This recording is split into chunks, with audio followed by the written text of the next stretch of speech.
नमस्कार, आप देख रहे हैं न्यूज फॉर नेशन और मैं हूं प्रियदर्शन।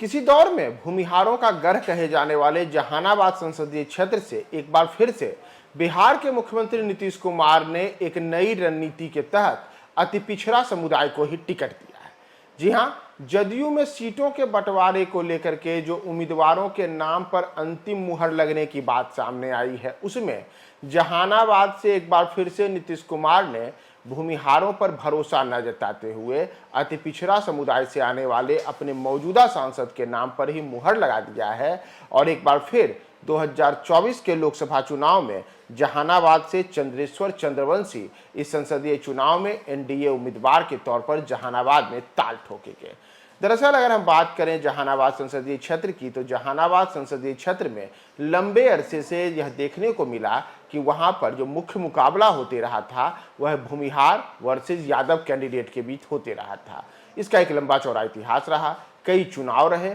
उन चुनावों में चुनाव दर चुनाव ऐसी ही स्थिति बनी कि कभी भूमिहार उम्मीदवार जीते तो कभी यादव उम्मीदवार। लेकिन पिछले लोकसभा चुनाव के दौरान नीतीश कुमार की पार्टी जदयू ने एक नया प्रयोग किया था और तब एनडीए समर्थित उम्मीदवार के तौर पर चंद्रेश्वर चंद्रवंशी को नीतीश कुमार ने उम्मीदवार बनाया और नीतीश कुमार का यह फैसला एक तरीके से कहें तो सही भी साबित हुआ, जब बड़े ही मामूली वोटों के अंतर से चंद्रेश्वर चंद्रवंशी ने जहानाबाद में जो राष्ट्रीय जनता दल के उम्मीदवार थे उनको एक मामूली अंतर से हराने में सफलता पाई और राजद के बाहुबली कहे जाने वाले सुरेंद्र यादव को चुनाव हरा करके लोकसभा के लिए उन्होंने अपनी जगह सुनिश्चित की। तो एक बार फिर नीतीश कुमार ने उन्हीं चंद्रेश्वर चंद्रवंशी के नाम पर मुहर लगाई है। और अगर आप बात करेंगे चंद्रेश्वर चंद्रवंशी के नाम पर क्यों नीतीश कुमार ने मुहर लगाई है, तो इसके पीछे आपको जहानाबाद के जातीय समीकरणों को भी ध्यान में देना होगा। दरअसल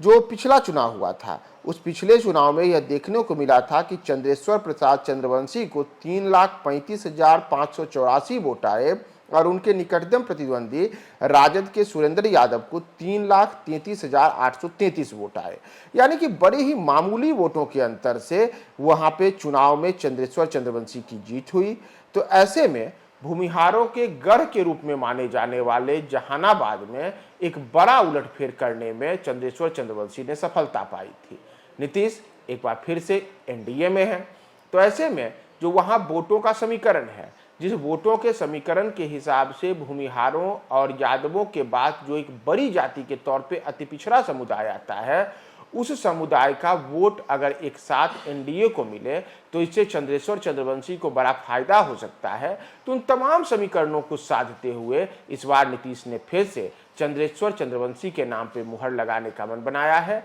और अब नीतीश कुमार का ये जो कहें कि राजनीतिक फैसला है यह सामाजिक तौर पर कितना प्रभावशाली होगा यह भी देखने वाली बात होगी। लेकिन नीतीश ने जैसे 2019 में अपना प्रयोग किया था और उनका प्रयोग सफल रहा था, तो उसी प्रयोग को फिर से दोहराने के लिए जहानाबाद में चंद्रेश्वर चंद्रवंशी तैयार हैं, जो अति पिछड़ा समुदाय से आते हैं। और नीतीश कुमार का यह दाव अब उनके तीर को कहां तक निशाने पे ले जाएगा, यह 4 जून को पता लगेगा।